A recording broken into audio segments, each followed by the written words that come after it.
kota likambo na ngai naluki solution na suite yawe yaka kita telema sala na ngambo na ngai olakaki ngai litumba na ngai ekozala ya yo elonga nde ya ngai yaya telema bambon. C'est un message que le Seigneur m'a mis à cœur de revenir avec d'autres points qui va aider non seulement vous, et je suis certain que lorsqu'on va les placer, que ce soit sur Internet ou ailleurs, ça va venir plusieurs. Alléluia. J'aimerais que tu me suives très bien. Et si, à la fin, tu peux prendre le CD, prends le CD. Je vais parler des choses. Maintenant, je parlerai de l'envoûtement. Si je trouve que je ne finis pas, je vais continuer encore le soir. Si je finis sur l'envoûtement maintenant, le soir, je parlerai de la puissance de l'arrière-plan. Alléluia. Alors, écoute-moi très bien, évite la distraction, écoute-moi très bien. Nous avons 60 minutes pour dire cela, et certainement tu ne vas pas tout retenir. Prends les CD, tels que nous sommes ici, prenons les CD, et le Seigneur va vous bénir. Seigneur, je bénis cette parole. Je prie, Père, afin que ce message soit accompagné par ta puissance. Sois mon bouclier alors que ta parole est enseignée. Que mes pensées soient couvertes par le sang de Jésus. Que ma tête soit protégée par le sang de Jésus. Mon corps protégé par ton sang. Que je sois un simple instrument, Seigneur, par lequel tu vas parler, Seigneur. En même temps que cette parole sera annoncée, neutralise tout ce qui n'est pas de l'ennemi. Neutralise, Seigneur, tout ce qui est combat du ténèbre. Que tes anges, Seigneur, opèrent. Au nom de Jésus. Amen. Allons-y dans le livre de Galates 3. Galates 3. Nous allons lire les premiers versets. Ensuite, on va aller dans Actes des Apôtres 13, 6 à 12. Allons-y d'abord dans Galates 3.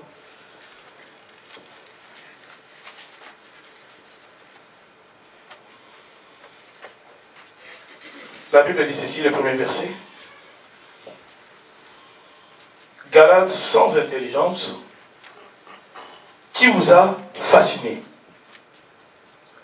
pour que vous n'obéissiez plus à la vérité, vous, aux yeux de qui Jésus-Christ a été décrit comme crucifié. Galates sans intelligence, qui vous a fasciné, pour que vous n'obéissiez plus à la vérité, vous, aux yeux de qui Jésus-Christ a été décrit comme crucifié. Le mot-clé dans ce verset, c'est ce verbe fasciné, qui est une version différente de la mienne, français courant, où on a utilisé un autre mot, que c'est celui que j'ai souligné ici. On a utilisé un autre verbe, français courant, et notre version. Nous tous on a seulement 8 secondes. Alléluia. Qui a une version différente à la mienne? Personne. Galates. Oui, qu'est-ce qu'on dit là-bas? Ô Galates insensés, qui vous a ensorcelé? Qui vous a ensorcelé? Merci. Ça, c'est la version, je pense, français courant. Qui vous a ensorcelé? Dans la traduction actuelle, on n'utilise plus le verbe fasciner. On utilise soit le verbe ensorceler ou envoûter. Allons-y maintenant dans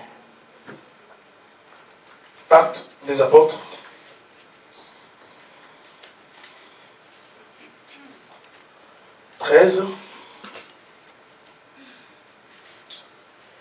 À partir du verset 6e. Ensuite, ils traversèrent toute l'île jusqu'à Pavos, où ils trouvèrent un magistrat juif appelé Bar Jésus. Il faisait partie de l'entourage du gouverneur Sergius Paulus, un homme intelligent. Ce dernier fit appeler Barnabas de Saül et exprima le désir d'entendre la parole de Dieu.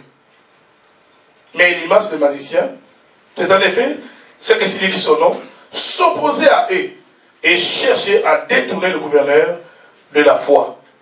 Je me limite là. Mais Elimas, le magicien, verset 8e, c'est en effet ce que signifie son nom. S'opposer à eux et chercher à détourner le gouverneur de la foi. Dans Galate, que nous avons lu tout à l'heure, l'apôtre Paul a écrit cette lettre à cette église qui s'était convertie au christianisme, qui, après un certain moment, sous l'influence de certains frères qui se disaient aussi dans le Seigneur, ont commencé à contredire les enseignements de l'apôtre et à le ramener au judaïsme et à les inculquer d'autres enseignements qui n'avaient rien à voir avec l'évangile. Alors que le chrétien de cette église, ils s'étaient convertis. Ils avaient donné leur cœur. Ils avaient déjà pris de l'élan dans la vie chrétienne, dans la marche avec Dieu. Et vous voyez même, le mot utilisé par l'apôtre, ce mot marque l'étonnement. L'apôtre s'étonne. Il dit, Galate sans intelligence. Dans l'autre version, il dit, dépourvu de sens. C'est comme si vous nous arrêtez de réfléchir. C'est comme si vous avez oublié où est-ce que Dieu vous a pris. Il trouve ça. Paul est scandalisé par ces changements que ces chrétiens, qui étaient déjà dans la vie chrétienne, et qui, à cause de l'influence des enseignements de certains frères qui n'étaient pas des vrais frères, ont commencé à abandonner le droit chemin de l'évangile pour retourner dans les traditions. Il dit, vous êtes sans intelligence. Qui vous a fasciné? Le mot clé ici, j'ai dit, c'est fasciné. Ce mot qui est traduit par fasciné, par ensorceler dans la version de notre sœur, vient des termes grecs, paskaneo. Ça s'écrit par B-A-S-K-I-N-O.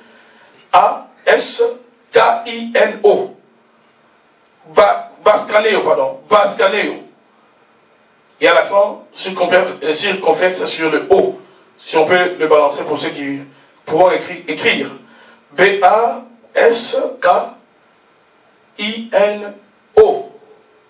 Baskaneo. Ça veut dire ceci. Cela veut dire charmer ou fasciner. Pas tromperie. Ça veut aussi dire flatterie. Fausse promesse. Ou puissance occulte. Alléluia.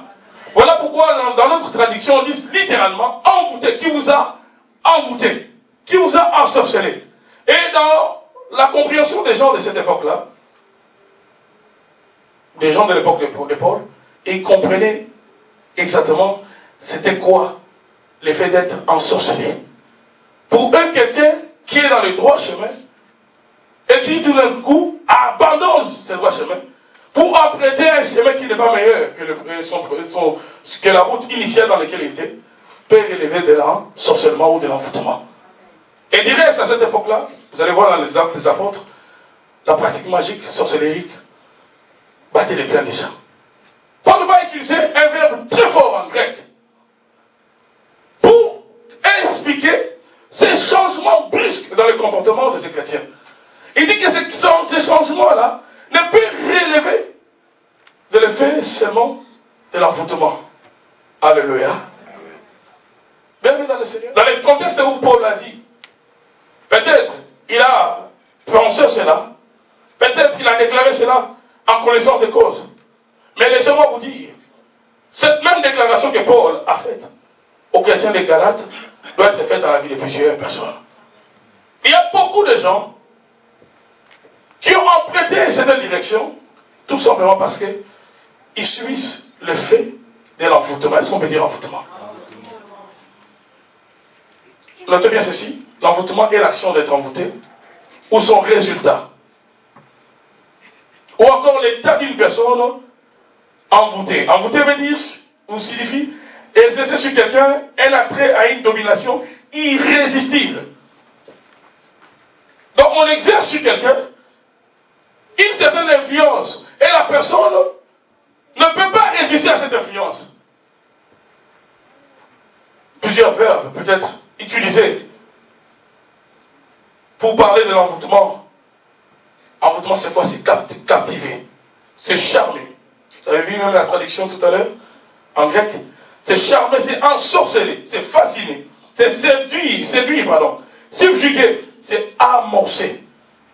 Alléluia. D'après d'autres sources, ils disent que l'envoûtement fait allusion, d'après les sens étymologiques,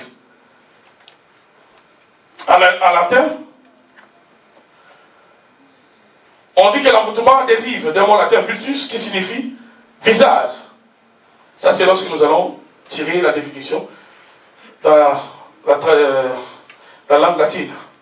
Ils disent que l'envoûtement vient du latin, d'un mot qui veut dire vultus.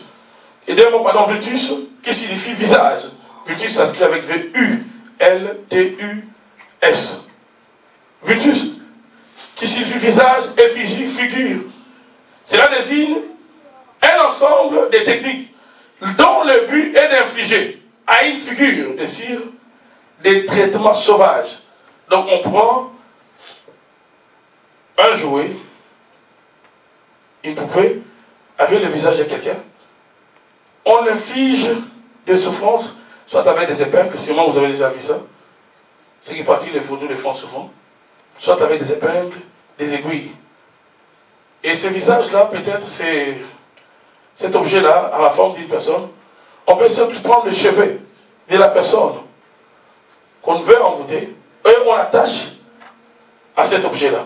Maintenant, après les imprécations, des invocations, lorsqu'ils vont commencer à infliger des souffrances à cet objet, là où la personne à qui appartient le chevet est, la personne va commencer à ressentir des douleurs.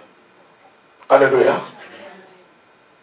Dès qu'on inflige au jouet ou à la poupée, la personne là où elle sera, elle va commencer, si c'est à la jambe, c'est la douleur à la jambe. Alléluia. Je vais dire ceci, une personne qui est sous l'envoûtement, c'est une personne qui est dangereuse.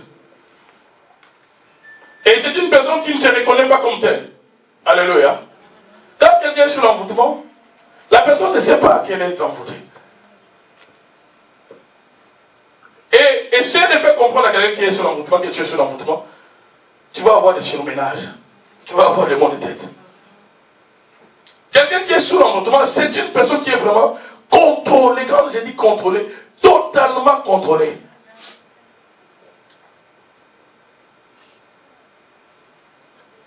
Si cette personne prend une direction, tous ceux qui la suivent vont se perdre.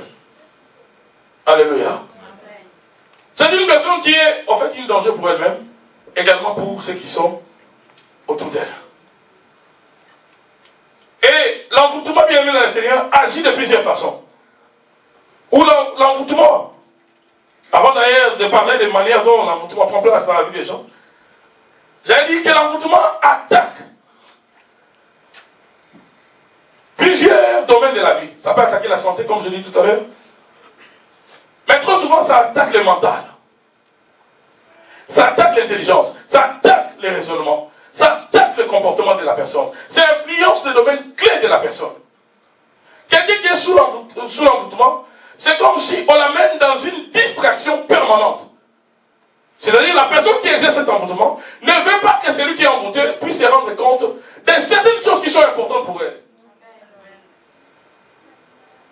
Vous voyez, quand on était en Afrique, il y avait dans certaines maisons des souris qui rongeaient le pied des gens.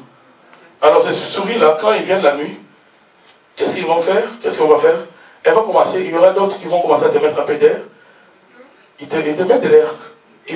C'était les souris des animaux vraiment. Ça, ce sont des animaux démoniaques quand même.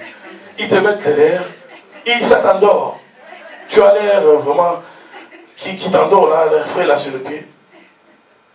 Et l'autre est en train de te bouffer, de te ronger tes pieds. C'est seulement le matin que tu vas te rendre compte qu'une partie de ton pied est déjà partie. Elle était déjà rongée.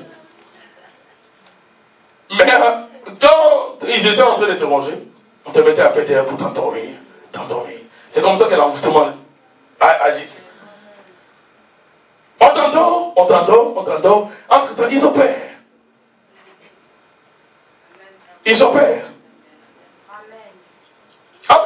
train d'agir. Et toi, tu ne te rends pas compte. Tu es étranger de ce qui se passe et dans ta vie et dans ta maison. Si tu es dans des enfants et même dans la vie des enfants. Combien de gens sont surpris plus tard quand les scandales. Parce qu'à coup sûr, lorsque on te contrôle dans le monde du ténèbre, par la sorcellerie, par l'envoûtement, à coup sûr, à un certain moment, tu te rendras compte. Mais ils vont s'arranger. Ils vont toujours s'arranger. Que lorsque tu vas te rendre compte, que ça soit vraiment trop tard. Alléluia. L'envoûtement peut viser sur les sentiments de quelqu'un. Par l'envoûtement, on peut créer à quelqu'un un amour qui n'existait pas dans son cœur. En fait, un amour qui n'est pas vrai. Par l'envoûtement, on peut créer à quelqu'un une haine qui n'a pas sa raison d'être. C'est ainsi que vous allez voir certaines personnes, ils détestent les gens, mais des gens qui devaient aimer. Pourquoi? Parce que lorsqu'on conditionne quelqu'un comme ça, quand on programme une personne dans l'envoûtement pour qu'il puisse haïr certaines personnes, c'est-à-dire que les personnes qu'on a programmées, ses frères ou ses sœurs, qu'il puisse haïr, ce sont les personnes pour lui. Et dans la sorcellerie, ils savent que si on les détache de ces gens-là, on va l'avoir facilement. Ou encore ces gens-là, c'est qu'ils disent, ça peut l'aider à ouvrir les yeux et à sortir sur cette influence. D'où il faut les détacher de ces gens-là. Mais voilà pourquoi vous allez voir certaines personnes, il a longtemps vécu, ça peut être avec sa famille, ça peut être avec ses amis. Mais comme cette personne est connectée à la personne qui l'envoûte, facilement, par l'envoûtement, il va se retrouver dans les troubles, avec des gens qui lui sont utiles. Est-ce que je fais comprendre? L'envoûtement peut influencer le caractère. L'envoûtement peut influencer le comportement.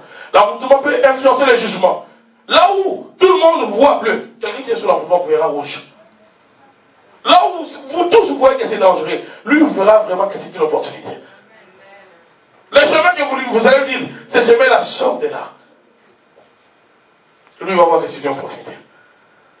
L'envoûtement peut influencer les comportements de la personne et pousser une personne à un comportement au fait que la personne n'allait pas vivre ou afficher s'il était dans son état normal. C'est-à-dire que vous allez voir certaines personnes, ils sont en train de vivre dans le pudicité à un niveau tellement élevé, mais qui n'est rien d'autre que l'œuvre de l'envoûtement. Il y a certaines femmes qui sont comme ça. Elles sont peut-être, elle a un mari qui fonctionne aussi bien, qui est aussi aimable, qui a tout pour être aimable. Mais c'est comme si on a mis un esprit de chair dans la femme. Peu importe ce que le mari fait, peu importe ce que le mari donne, la femme n'est jamais satisfaite. Elle a comme l'impression qu'il faut toujours que le petit voisin là qui sort, qui passe souvent devant son appartement, est meilleur que ce grand costaud qu'il a à la maison. Que le superviseur au travail est meilleur que son mari ou sa femme qu'il a laissé à la maison. C'est ainsi que beaucoup trichent. Et ils se retrouvent en train de tricher. C'est pour ça la question, qu'est-ce que je fais? Mais elle est faite quand même. On peut programmer quelqu'un à l'envoûtement.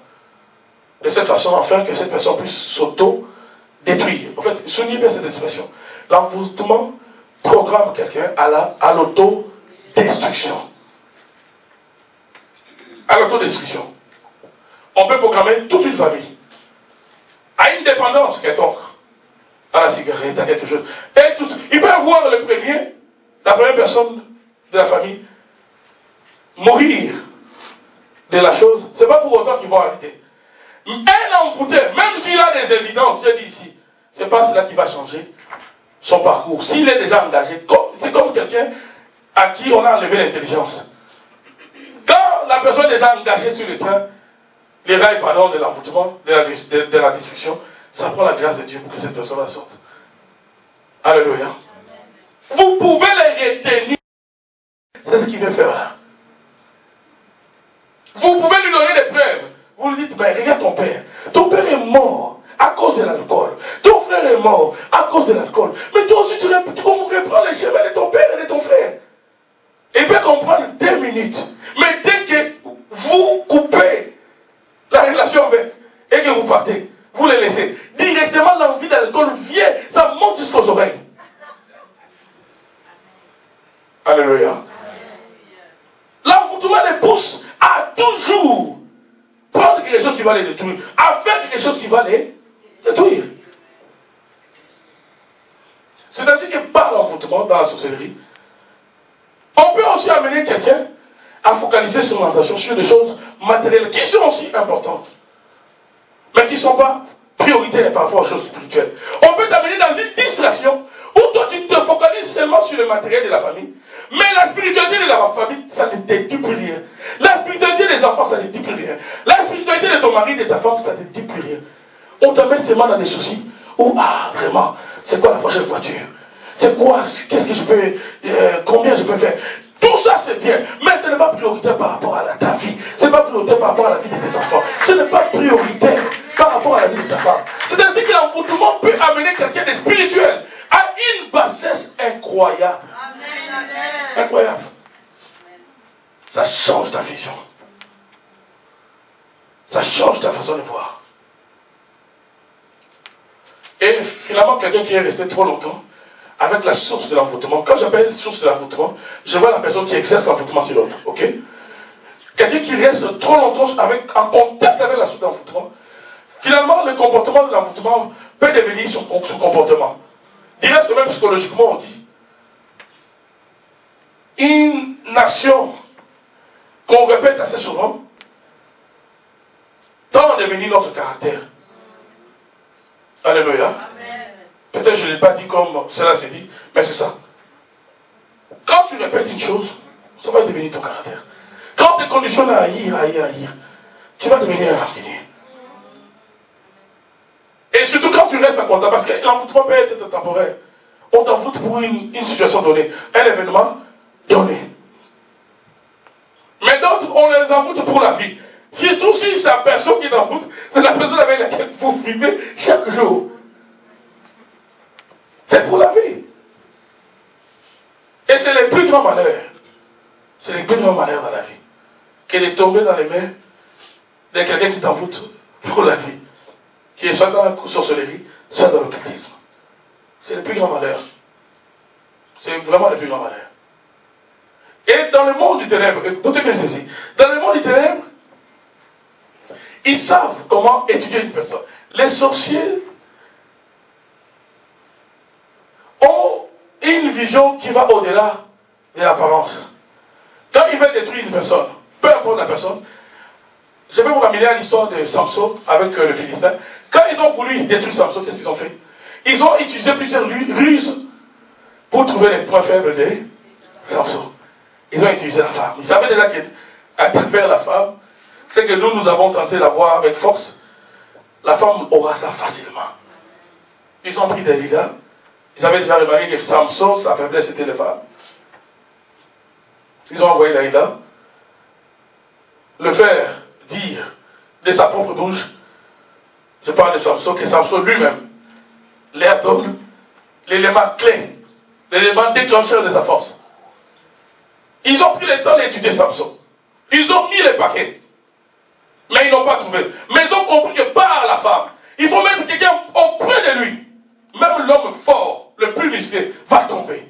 Si on met un ennemi proche de lui, et qu'il ne peut pas redouter que c'est un ennemi, on va avoir tout ce qu'on veut. Et on saura sa faiblesse. Je vais dire à quelqu'un, le monde du ténèbre nous étudie très bien. Les sorciers, ils étudient très bien. Et quand ils envoûtent pas n'importe comment. Des fois, ils envoûtent quelqu'un par rapport à une faiblesse qu'ils ont trouvée déjà dans la personne. La faiblesse est dans la personne, on va seulement accentuer cela. On va seulement amplifier cela. Alléluia. Amen. Tu es déjà colérique, on amplifie seulement la colère, c'est fini. C'est comme si on montait seulement les volumes. Ils remarquent, ils n'ont plus le temps de mettre un défaut qui n'était pas en toi.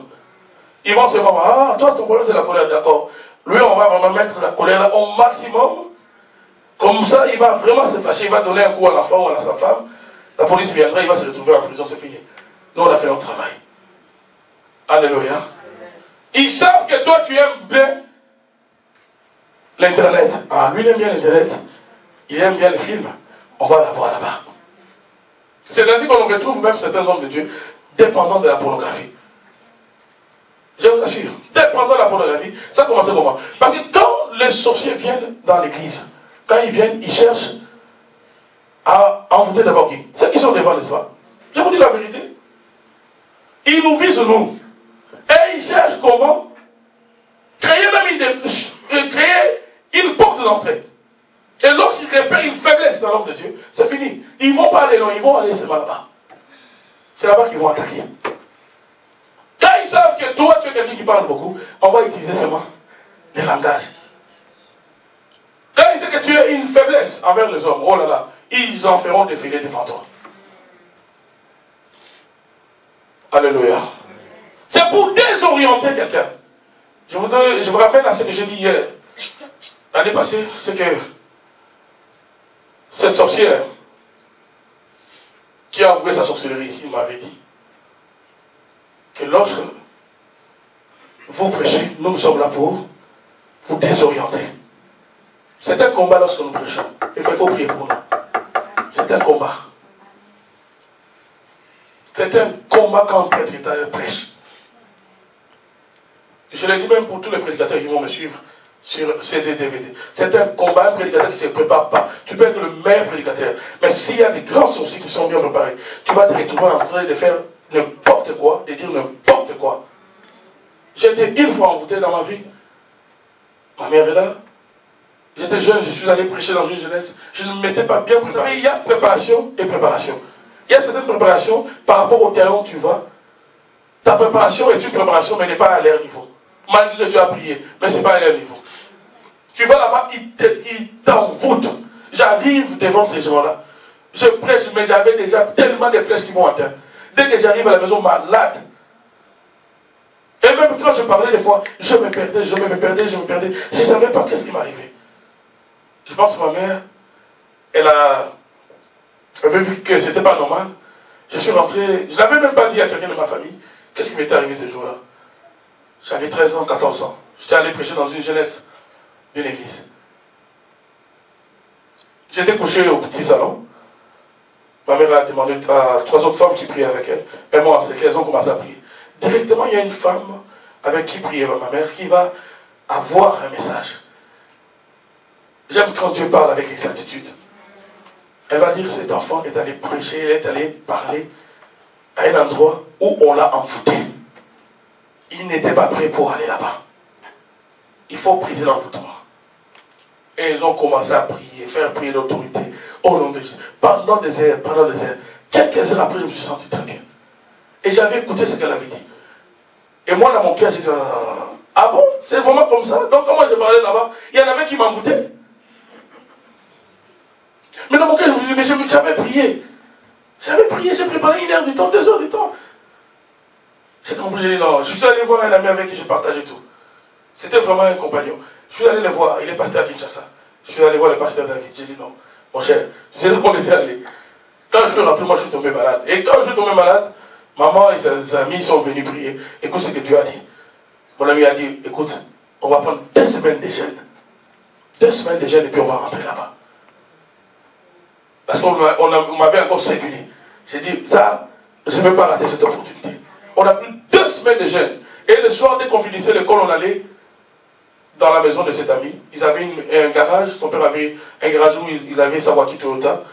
Et quand il pleuvait, il y avait de la poudre dans le garage. Et nous, on montait seulement sur la voiture Toyota. On priait sur la voiture. Seigneur, ta puissance. Seigneur, ta puissance. Seigneur, on pouvait prier pendant 2 heures du temps, on termine. On commence, si on finit le cours à 16h, 17h, non plus jusqu'à 19h, dès qu'on termine, il monte sur son manguier, on commence à avaler d'abord la mangue. Dès qu'on termine ce mangue, on partage sa bouffe. Et moi, j'avais une double portion parce que lui était souvent fatigué pour ne pas venir chez moi partager ma nourriture. Donc j'ai mangé sa nourriture et ma nourriture à la maison. Mais on l'a fait pendant 2 semaines comme ça de jeûne. Chaque soir. Et quand nous sommes allés, la 2e fois, dans cette église-là, dans cette jeunesse-là, je me rappellerai toujours de ce jour-là. C'est comme s'il y avait une tempête qui est entrée. La puissance de Dieu est entrée. Presque tous les jeunes étaient par terre. Et il y aura une fille qui va avouer sa sorcellerie. J'ai connu plusieurs cas de gens qui ont avoué leur sorcellerie tout au long de mon parcours. Et il y avait une fille qui a avoué sa sorcellerie. Elle était là dans la salle, elle va venir nous voir. Et quand elle parlait, j'ai senti comme si les choses bougeaient en moi. C'était ma première fois. J'étais très jeune d'écouter quelqu'un qui dit, je suis dans la sorcellerie. Il va nous sortir les noms de certains pères, d'une certaine église. on appelle des gens de père là-bas, qui opérait avec elle, qui était ses maris. Et il m'a dit comment elle a attrapé la sorcellerie avec les arachides. Alléluia. Mais ces mêmes personnes, quelques temps avant, je suis allé, je n'étais pas bien préparé. J'ai commencé à me perdre devant eux. Et quand j'ai fini le sermon, je suis allé à la maison malade. L'envoûtement vise la défense. Et dans l'envoûtement bien aimé dans le Seigneur, on enlève à la personne la capacité de faire un bon jugement. On oriente la pensée de la personne.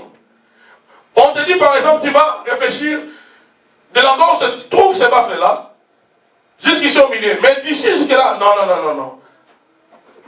Alléluia.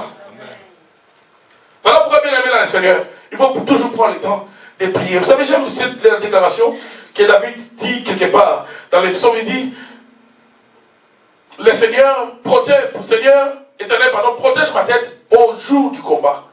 Il demande la protection de la tête. Alléluia. Quand tu es sur l'envoûtement, ce qui se passe autour de toi, tu ne peux pas voir. Tu ne peux pas voir. Plusieurs moyens sont utilisés pour envoûter. Par le regard, on peut envoûter quelqu'un. Par l'intimité, on peut envoûter quelqu'un. C'est ainsi que plusieurs personnes, la vie de plusieurs ont été cachées parce qu'ils sont allés avec quelqu'un qui était intronisé, qui était dans la sorcellerie, qui était dans les ténèbres. Et j'ai suivi le témoignage d'une sorcière. Ça s'est passé dans un pays d'Afrique, dans un grand ministère de délivrance. Elle a dit comment elle volait la destinée des hommes en se donnant à ces hommes-là. J'aimerais dire à tous les hommes qui me suivent, ce n'est pas une gloire quand tu triches avec les femmes. Tu te détruis. Pour un plaisir de 10 minutes, tu vas vendre ta destinée. C'est comme ça, tu vas vendre ta destinée. Un plat que tu manges aujourd'hui, c'est fini. Mais ta destinée est vendue. Et la destinée des enfants et des enfants. Ce soir, je vais parler de l'arrière-plan. Mais laissez-moi vous dire, beaucoup de choses que nous vivons sont les conséquences de ce qui nous ont précédés. Beaucoup de gens refusent de croire à ça. Mais ils sont en train de vivre cette réalité, mais ils refusent. Voilà pourquoi ils ne peuvent pas en sortir. Alléluia. Amen. Plusieurs moyens sont utilisés. La nourriture est un moyen important par lequel on envoûte. Dans la réalité comme dans les rêves. Quelqu'un qui reste connecté avec la source d'envoûtement. La nourriture est le moyen par lequel on peut abrutir quelqu'un. Alléluia. Amen. On peut abrutir quelqu'un par la nourriture, par l'eau ici. On peut abrutir quelqu'un. On peut enlever à quelqu'un la capacité d'agir, la capacité de conclure ses décisions. C'est ce qu'il envoûte. Voilà pourquoi il y a certaines personnes. Voilà un élément qui permet à quelqu'un de savoir s'il est envoûté ou pas. Les décisions que tu prends, est-ce que tu y vas jusqu'à la fin? Est-ce que tu as accompli vraiment ce que tu prends comme décision jusqu'à la fin? Vous allez voir certaines personnes, l'envoûtement agit dans leur vie comment? Ils prennent de bonnes résolutions sur eux-mêmes, sur la famille, sur les enfants, sur le mari, sur la femme, sur leur destinée. Mais ces décisions restent théoriques. Pourquoi? Parce que l'envoûtement peut permettre à quelqu'un de comprendre sa situation, mais ce n'est pas la compréhension de la situation qui te sort de la situation. Ce sont les actions concrètes que tu vas poser qui peuvent déclencher les changements dans ta vie. Mais l'envoûtement peut te permettre, à un certain niveau, tu peux être en contact avec la prière. La prière enlève le voile de l'envoûtement. Mais dès que tu te connectes à la personne qui est la source de l'envoûtement reprend sa place. D'où les résolutions que tu prends dans la prière, tu ne pourras jamais les appliquer dans ta vie. Voilà pourquoi beaucoup de gens prennent de bonnes résolutions, mais ils ne les appliquent pas.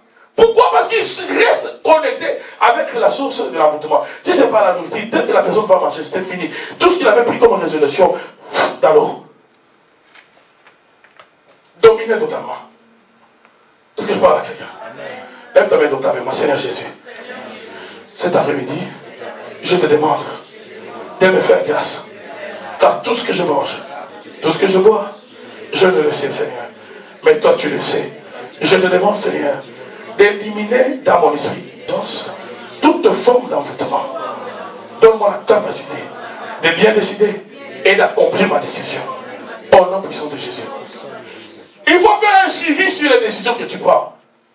Il faut faire un suivi. Des fois, ça peut montrer dans ton cœur, j'aime pour ton garçon, j'aime pour ta fille, j'aime pour ton mariage. Tu sens que ça monte en toi. Et puis quand ça monte, tu sais que tu as la certitude que c'est Dieu. Mais tu peux même voir des rêves. Dieu t'avertit. Si tu es en contact avec quelqu'un qui t'en fout, il sait que tu as l'information. L'air plus d'un combat. Si ça veut dire que tu as l'information, il ne va plus te ravir cette information. Mais ils vont t'empêcher de demeurer dans cette information-là. Parce que aussi longtemps que tu demeures dans l'information, tu vas poser des actions. D'où on doit t'amener un élément distracteur, un sujet distracteur, qui va te conduire dans la distraction. Un sujet qui va te sortir du vrai sujet de ta vie. Alors que toi tu penses, qu'est-ce que tu dois faire? Tu as 40 ans, tu as 50 ans, tu tournes en rond. Tu te rends compte que tu tournes en rond. On va t'amener un sujet distracteur. On t'appelle directement, tu écoutes, ah, là-bas, Jean-Paul a mal parlé de toi. Directement, tu t'enflammes, Jean-Paul. Directement, tu commences à mettre tes idées en place, à réfléchir comment faire du mal à Jean-Paul. Alors que toi, 1 minute avant, tu pensais, qu'est-ce que tu dois faire de ta vie? Qu'est-ce que tu dois faire pour ta femme? Qu'est-ce que tu dois faire pour ta destinée? Tu commences à réaliser que tu dois changer quelque chose, qu'il y a quelque chose qui ne tourne pas en rond. L'ennemi ne pourra toujours pas voler l'information que tu as. Mais ce qu'il peut faire, c'est t'amener à changer de sujet. Quand tu changes de sujet, c'est fini. Ce que tu as laissé inachevé ne pourra rien produire dans ta vie. Je rappelle, ce que tu as laissé inachevé, même si c'était un bon sujet, ça ne pourra rien changer dans ta vie. Voilà pourquoi les gens qui sont sous l'envoûtement, la plupart de leurs résolutions restent inachevées. Inachevées, inachevées, inachevées. Il y a des gens qui nous appellent, des fois qui exposent leurs problèmes. Il y en a qui vont jusqu'à la fin de ce que nous leur donnons même au téléphone comme recommandation. Mais d'autres, tu sais, tu sens déjà que cette personne, il n'a pas cette détermination, n'a pas cet esprit persévérant. D'où tout ce que tu lui dis, ça va rester inachevé. Elle va commencer, mais elle va se relâcher à un certain moment. Voilà pourquoi pour certaines personnes, ceux qui t'en foutent n'ont pas peur que tu sois au courant de ce qu'ils font dans ta vie.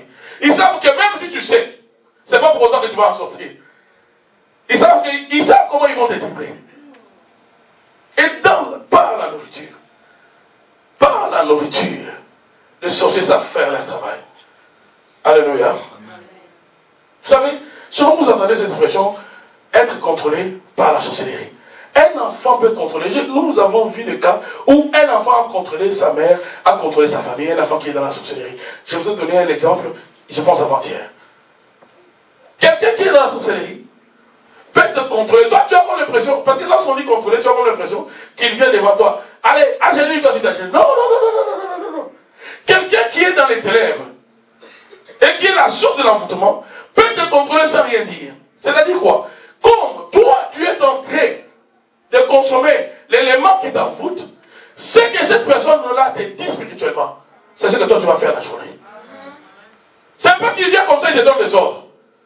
Tu peux t'imaginer, on te dit, on te contrôle. Que ton enfant te contrôle, cet enfant qui est dans la sorcellerie te contrôle.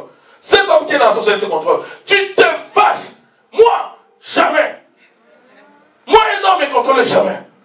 C'est ainsi que vous avez vu certains hommes qui sont dans l'occultisme. Ils contrôlent certaines femmes. Tu vois que la femme, elle pouvait refaire sa vie avec quelqu'un qui de sérieux. Un homme qui a plusieurs femmes. Vous essayez de la réfléchir. Elle ne peut pas dire non parce qu'on la contrôle. Même si elle se fâche, elle prend la réflexion. Vraiment, je ne veux plus les voir. Dès qu'il va écouter la voix de cet homme-là au téléphone, c'est fini. Alléluia. Pourquoi? Parce que cette personne spirituellement, celui qui est la source de l'envoûtement, va te donner des ordres. Non pas quand tu es conscient, quand tu es inconsciente. Il va te donner des ordres. Et tout ce que tu vas faire la journée ne sera que les résultats de ce qu'on t'a dit. Toi, tu as l'impression que ce sont tes réflexions, ton imagination. Mais ce sont des ordres que tu as reçus de la sorcellerie. Même si cette personne-là est calme, même si cette personne-là est timide, même si cette personne ne parle pas. Mais ce n'est pas au grand jour que cette personne va te contrôler. Elle te contrôle dans ton inconscience. Pourquoi? Parce que la chose qui la permet de te contrôler, ça entre chaque jour dans ton corps. Ça entre. Dans notre pays, il y a une tribu. J'ai appris ça de mes parents. Une tribu où les femmes contrôlent les hommes. Et ils vont faire une cérémonie, je pense, dans une rivière. Et ils vont avec un féticheur. Et quand ils vont avec ces féticheurs-là dans la rivière, il faut, je pense, la femme doit se raser la tête. Il y a toute une cérémonie de préalable que je peux retenir. Et la femme va commencer à pleurer comme si son mari est décédé. Et finalement, à un certain moment, la femme sera amenée à attraper tout animal qui va sortir de l'eau. Si c'est un serpent, elle doit toucher cela. Si c'est un poisson ou quoi, elle doit ne pas avoir peur, mais elle doit attraper cela. Dès que la femme fait ça, c'est fini. Cet homme-là, on peut le faire nettoyer les assiettes, non pas volontairement, non pas par amour, mais par esprit de domination. Cet homme-là va devenir femme, la femme va devenir homme. Même si vous allez le faire réfléchir, il ne comprendra rien. Pourquoi? Parce que la femme a payé les prix. Vous savez, ceux qui sont dans le monde éternel paient les prix, hein? Paient les prix pour dominer. Et l'homme, ça va se retrouver en train de faire exactement ce que la femme lui dit. Elle ne viendra pas dire à son mari, peut-être verbalement comme ça. Mais spirituellement, vos esprits sont liés. Tu es comme un chien qui est contrôlé par son maître. Tu es comme un chien à qui on a mis la corde. Là où on tire, tu vas aller. On tire la corde à gauche, tu vas aller à gauche. C'est ainsi que beaucoup de hommes se sont retrouvés sous le joug, n'est-ce pas, de l'envoûtement. Pourquoi? Parce que la femme a payé les prix. Nous écoutons les choses. Il y a certaines femmes, c'est quand même scandaleux, le pasteur est là. Ce sont des choses qu'il faut dire. En fait, que beaucoup sortent de ces emprises. Et prier avant de manger. Prier. Et quand tu sens que tu ne peux pas manger, même ici à l'église, ne mange pas. Ne mange pas. Nous devons vivre notre liberté. J'ai la liberté de vivre, de faire ce que j'ai envie de faire, et de ne pas faire ce que je n'ai pas envie de faire. Tu as cette liberté. Il y a certaines femmes qui vont très loin. Ils peuvent même prendre des choses intimes, on met dans la nourriture. Nous ne savons pas tout ce que nous mangeons, bien amis dans le Seigneur. Il y a certains qui le font, peut-être parce qu'on les a recommandés. D'autres, même la salive. D'autres, je vous assure, ce sont des choses abominables, mais des choses qu'on utilise dans le monde des ténèbres pour contrôler. Et un homme qui avale des choses sans réfléchir, il va se retrouver en train d'être contrôlé, comme un cheval, à qui on est en train de montrer, de dicter le chemin, de le faire arrêter quand on le arrête. Je vais te dire quelqu'un qui t'envoûte, quelqu'un qui te domine, aussi longtemps que tu restes en contact avec lui. Tu ne peux bien, même si tu te fasses comme ça, ta colère, derrière spirituellement, la personne sait que cette colère-là est éphémère. Cette colère-là va passer. Alléluia. Même si tu dis, vraiment, il me fait ça. Aussi longtemps que tu n'as pas coupé. C'est comme un appareil. Hein. Aussi longtemps que l'appareil est connecté à l'électricité, la charge électrique fait son travail. Tu veux que l'appareil se décharge, mais débranche ça. C'est tout simple. Aussi longtemps que tu restes connecté à la source d'envoûtement. C'est-à-dire que vous avez peut-être vu de mariage à problème où l'homme ou la femme recevait des ordres, même s'ils sont ici au Canada, mais la personne qui l'envoûte est peut-être très loin, à plus de 8000 km d'ici. Mais dès qu'il écoute la voix de son père sur un sujet concernant son mari, la femme change. Dès que l'homme écoute la voix de sa mère, l'homme va faire des problèmes à sa femme. Pourquoi la personne reste connectée avec la source de l'envoûtement? Pour sortir de l'envoûtement, il faut que Dieu fasse grâce. La première chose, ce n'est pas d'enlever ce qui est en toi, mais que tu puisses te déconnecter de la source de l'envoûtement. Est-ce que je parle à quelqu'un? Aussi longtemps que tu restes connecté avec la source de l'envoûtement, tu ne sortiras pas de là. Tu vas vivre la nuit, on vient danser sur ta tête, comme ils aiment bien danser dans ce monde-là. Ils dansent. Le matin, tu te réveilles, tu penses que tu es le chef. Tu es le pépé. Que tous ceux qui suivront ce message prennent cela au sérieux. Je vous assure. Michel Dacier, une servante de Dieu, qui a beaucoup écrit sur la sorcellerie, elle a dit que ceux qui viennent à l'église, les sorciers ne visent pas les membres. Elle a dit que l'une des raisons, certains membres qui sont attentifs dans une église peuvent repérer les sorciers, peuvent repérer ceux qui sont dans les ténèbres. C'est tout simplement parce que ceux qui viennent d'avoir la sorcellerie visent ceux qui sont au sommet. Parce que quand ils viennent, ils veulent aussi grimper les postes. Parce que plus ils grimpent les postes, plus ils vont contrôler tout le monde. Alléluia. Amen. Et c'est ainsi que Nous sommes exposés à beaucoup de dangers. Voilà pourquoi il y a une église qui ne prie pas pour les pasteurs. C'est une église qui aura beaucoup de problèmes. Ne vous étonnez pas que les pasteurs commencent à afficher des comportements que vous déplorez. Cet homme-là, il craignait Dieu. On commence à les retrouver dans des histoires incroyables. Le pasteur Roland vous a relaté lui-même ce que cette jeune fille qui était dans la sorcellerie lui avait dit, ce qu'ils avaient arrêté dans leur monde du ténèbre. Comment il devait l'avoir? Il a parlé d'un paquet de biscuits. Est-ce que vous vous rappelez de cela? Amen. Un paquet de biscuits. Pourquoi? Pourquoi il a amené les biscuits? Lui-même vous a dit. Il aimait les biscuits. On ne va pas tenter dans des choses que tu n'aimes pas. On va t'amener ce que tu aimes. Ils ont travaillé cela dans le monde des ténèbres. Un homme de Dieu qui est là, Dieu, qui a influencé plusieurs générations. Mais que le diable savait. Parce que le problème avec nous autres, qui sommes appelés au ministère, le problème avec les hommes de Dieu, notre destinée est souvent combattue. Alléluia. Amen. Très combattue. Quand quelqu'un est appelé au ministère, ça peut être une femme, un homme, sa destinée sera très combattue. Très très combattue. Parce qu'on l'a dit, on va amener la fille est venue avec les biscuits. Et lui déjà la salive montait. Et puis qu'est-ce qu'il avait dit? Il y a un frère qui est venu, qui a amené un sujet kilométrique. Un sujet qui ne se terminait pas. Et ça a lâché la fille. Finalement, la fille est partie. Mais la fille, lorsqu'elle va avouer, quelques temps plus tard, je vais vous éviter les détails, qu'est-ce que la fille avait dit au pasteur? Si tu avais mangé ce biscuit, on allait tomber ensemble. Et on avait programmé qu'on ne tombe pas n'importe où. Qu'on tombe exactement là où on va nous attraper. Vous savez, beaucoup de ministères sont des trucs comment? Parce qu'il y a ces esprits de sirène là, qui prennent la chair humaine, qui viennent comme des entretiens. Toi, le pasteur, tu ne te prépares pas. Tu commences, au lieu de commencer à parler du sujet que la personne a amené devant toi, tu vas te retrouver en train de dire n'importe quoi. Tu vas donner un rendez-vous qui n'a rien à voir avec la délivrance. Alléluia. C'est corps et de la chair. Paul a dit, fouiller l'impudicité. Il n'a pas dit résister à l'impudicité. Il a dit fuir. Ne t'expose pas.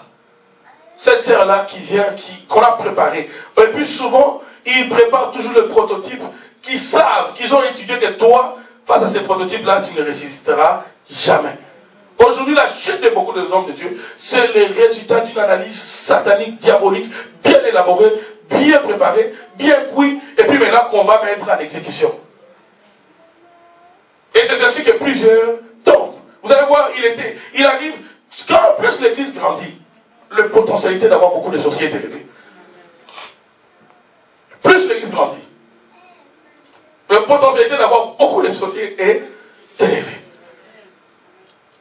Voilà pourquoi, dans un bon ministère, plus l'église grandit, plus on bombarde aussi dans la prière. On peut même mettre une équipe de gens qui se restent dans la prière.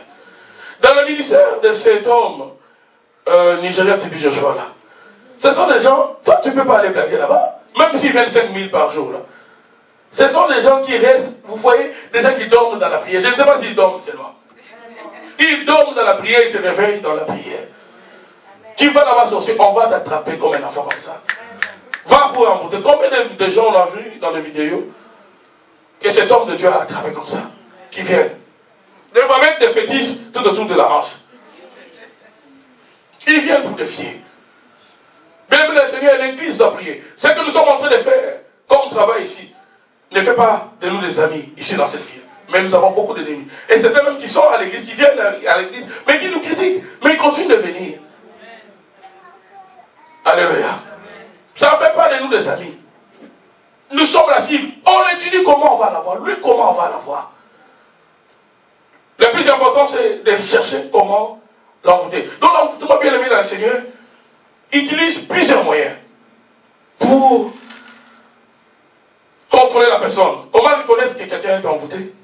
Une personne qui est envoûtée, c'est une personne qui commettra beaucoup d'erreurs inexplicables. Beaucoup d'erreurs inexplicables. Alléluia. Beaucoup de, vous allez voir les personnes, les dégâts que la personne cause, les erreurs que la personne commet. Tu te poses la question, mais est-ce que cette personne ne voit pas?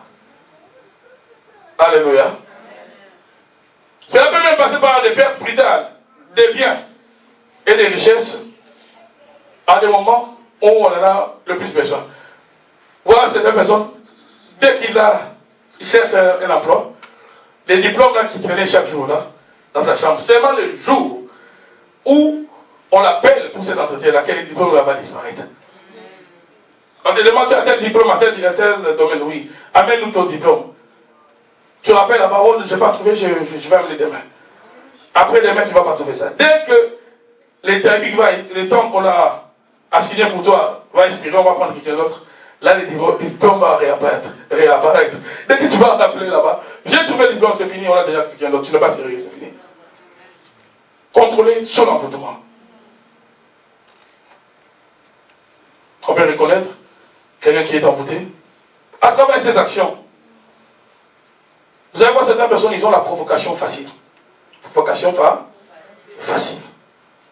S'il te dit 2-3 phrases, une des phrases là, ça sera pour te sortir en dehors de toi. Je ne dis pas 5 phrases, 2 phrases, mais une des phrases, ça sera une bombe, une détonation, ça va exploser. Quelqu'un qui est déjà dans une possession démoniaque, c'est une personne qui est exposée à l'envoûtement. Même la présence de ces esprits peut facilement influencer son comportement, influencer ses paroles, utiliser ses paroles, utiliser ses attitudes. Il peut te dire quelque chose, la personne pense que c'est pour rire. Elle peut croire que c'est de l'humour, mais alors que ça te blesse. On peut remarquer cela au travers des actions de la personne. J'ai donné déjà cet élément. Une personne qui est sous l'envoûtement, un autre élément qui démontre que la personne est sous l'envoûtement, c'est que la personne prend les bonnes décisions, les bonnes résolutions, sans avoir la capacité de les accomplir. Il peut commencer, et il va s'arrêter, il va se lasser. Et ça n'apportera jamais de solution qui s'est fixée, qui s'est assignée au départ, initialement. C'est une preuve, que cette personne est sous l'envoûtement. Une personne qui est sous l'envoûtement, une autre preuve, c'est une personne qui perturbe les autres, mais il se plaint d'être perturbé par les autres. C'est lui qui trouble tout le monde, mais il dira que c'est tout le monde qui les trouble. Quelqu'un sous l'envoûtement, il va se plaindre de tout le monde est mauvais. Quand déjà tu arrives dans tout milieu, c'est toujours les autres qui sont mauvais. Toi tu es toujours bon. Mais questionne-toi. Tu ne peux pas venir ici, nous on est mauvais, les pasteurs sont mauvais, l'église n'est pas bonne. Tu sors de l'église, tu vas à gauche. La même chose, les pasteurs n'est pas. Et ça commence toujours, vraiment c'est bien. Et surtout quand tu savais les pasteurs qui commencent le ministère pour la première fois, ça fait rire. Hein? Quand tu débarques, surtout ceux qui viennent d'arriver, tu débarques dans une ville et que tu ne comprends pas, tu ne connais pas la nature des fidèles des églises. Tu peux croire que c'est toi le Messie. Hein? Tu peux croire que c'est par toi que cette ville-là va changer. Hein? Dès que tu débarques, les premiers sorciers ou sorcières vont venir pour accuser les autres pasteurs. Pasteur, vraiment, tu vois, moi je suis dans cette ville, on ne m'a jamais compris. Mon pasteur que j'avais, il est méchant. Et là, seulement tu lui dis, Seigneur, merci pour ces privilèges que tu as fait. Mais la personne qui te dit ces choses-là, donne à cette personne-là 2 mois. Que cette personne-là puisse te voir, rien que ton visage. La semaine, les dimanches, que cette considération puisse. Le même langage qu'il a tenu à ton égard, qu'un autre débarque encore, il va aller chez cette. Tu sais, vraiment, j'ai eu un pasteur qui est venu récemment, il ne me comprend pas. Il y a des phrases face à laquelle nous autres, là, ça ne dit plus rien. Ça ne dit plus rien. Des flatteries. Surtout quand quelqu'un se croit trop important. J'ai dit à quelqu'un qui m'a appelé dernièrement, et la personne m'appelle, et elle a suivi l'enseignement quelque part sur Internet. Oh, c'est toi qui passais fidèle. Oui, je voulais te parler. Est-ce que c'est les cellulaires ou bien les fixes? Je lui ai dit, c'est les cellulaires. Ah, mais pourquoi c'est les cellulaires? Moi, je vais les... J'ai dit, ma soeur, moi, je ne t'ai pas appelé, je ne te connais même pas. Regarde, depuis tout à l'heure, toi, tu connais mon nom, mais moi, je ne te connais pas. Moi, je n'ai pas besoin de toi. C'est toi qui as besoin de moi. Si tu ne veux pas, raccroche. Je lui dis, si tu veux, raccroche. Il y a une qui m'a appelé il y a quelques années. Elle commence un sujet. Elle me dit, j'ai conçu déjà les prophètes. Mais j'ai aussi besoin d'entendre parler de toi. Je vais comparer ce que j'entends Et c'est que toi tu vas me dire. J'ai dit, dans mon cas, j'ai dit, toi c'est la dernière fois que je parlerai avec toi. Je lui ai dit 2 choses sur son caractère, sur son comportement, et puis j'ai raccroché. Je ne prends plus ses appels. Et aujourd'hui, c'est un malheur d'être celui qui doit avoir l'attitude d'humilité. Mais tu ne sais pas que c'est toi qui es en position de faiblesse et tu dois adopter une approche d'humilité. Mais tu voudrais que celui qui est en position de force, dès que tu entends quelque chose, que celui-là puisse se rabaisser. Et si tu débarques quelque part, comme j'ai dit, tu es pasteur, et tu n'as pas compris ces choses, tu vas te retrouver dans beaucoup de troubles avec d'autres hommes de Dieu. Tu vas te croire super pasteur. Alors que le même langage que toi tu utilises, qu'ils utilisent à parler des autres, c'est le même langage qu'ils vont utiliser sur toi. Alléluia. Donc, à la lumière de tout ce que nous venons de dire, bien aimé la Seigneur, l'envoûtement est en train d'agir à un niveau très très élevé. Et l'envoûtement peut sortir quelqu'un de sa destinée, peut sortir quelqu'un de son mariage. L'envoûtement, j'ai donné l'exemple, lorsque j'ai enseigné la première fois sur ce sujet, d'une histoire vraie. Une histoire qu'on a vécue d'une femme qui priait justement avec mes parents aussi. Son mari avait une seconde femme. Mais son mari, la seconde femme qu'il est allé prendre, sa mère était dans la sorcellerie et pratiquait d'autres choses occultes. On va envoûter son mari de cette sœur ou de cette femme. Et cet envoûtement, qu'est-ce que ça va faire? Cet envoûtement était seulement pour influencer l'attitude de cet homme dès qu'il arrivait chez lui à la maison. Dès qu'il arrivait à la maison, il sentait une odeur que personne d'autre ne sentait, il n'y avait que lui qui sentait cette odeur. Alléluia. Permettez-moi. Ça sentait les popos à la maison, partout dans la maison.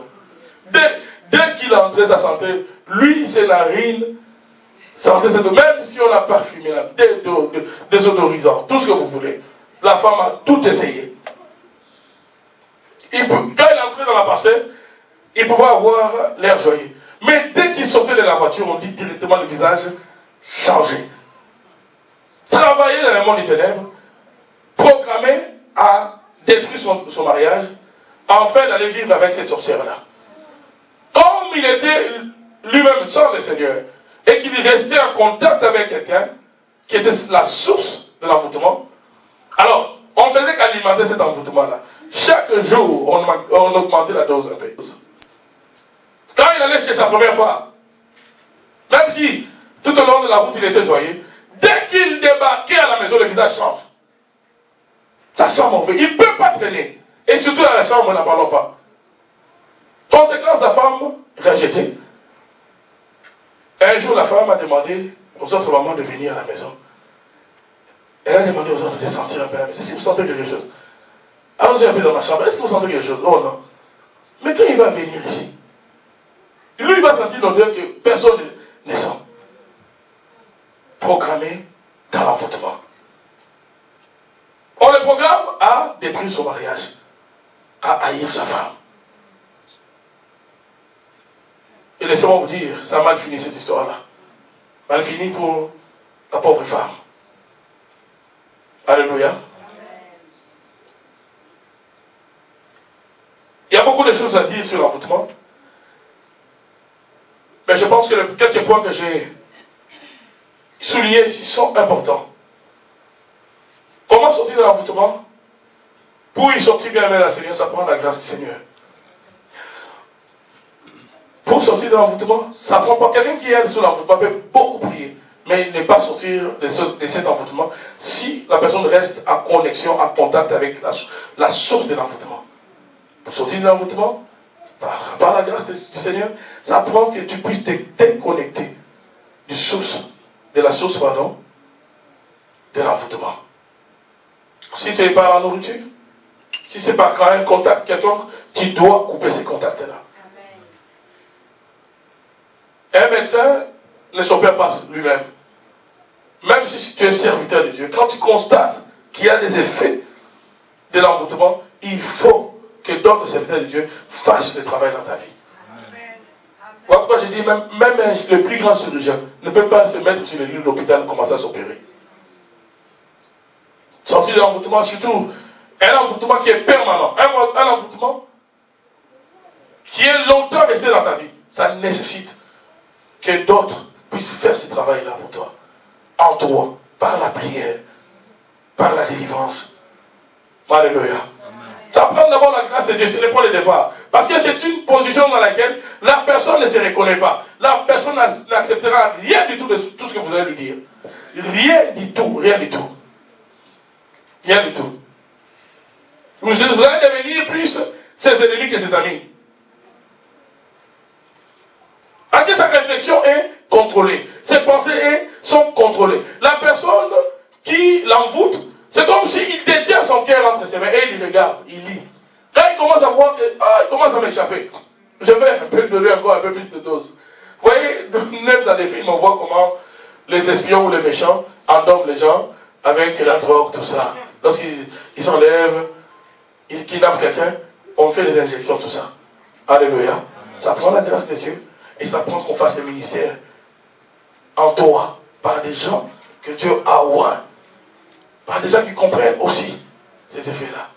Et si tu es des gens malléables, ça va être plus facile. Mais si tu as un caractère fort, à t'opposer à tout, ça sera difficile pour que tu sortes de l'envoûtement. Peut-être même, la finalité de ce que tes ennemis visent, ça peut être l'élément qui va déclencher les réveils dans ta vie. C'est-à-dire quoi? S'ils ont voulu t'amener à un événement malheureux, dès que le malheur va arriver, là tes yeux vont s'ouvrir. Mais le pire est déjà quand même arrivé. Alléluia. Que Dieu vous bénisse. On va couper un peu de la prière.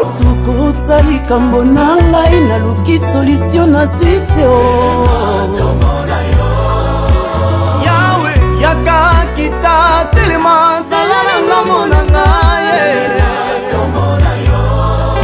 Olaka kingai bitumba nangai ekozala yayo elongane yangaye. Yaya telema bambonga bomo nyoswe fandaki.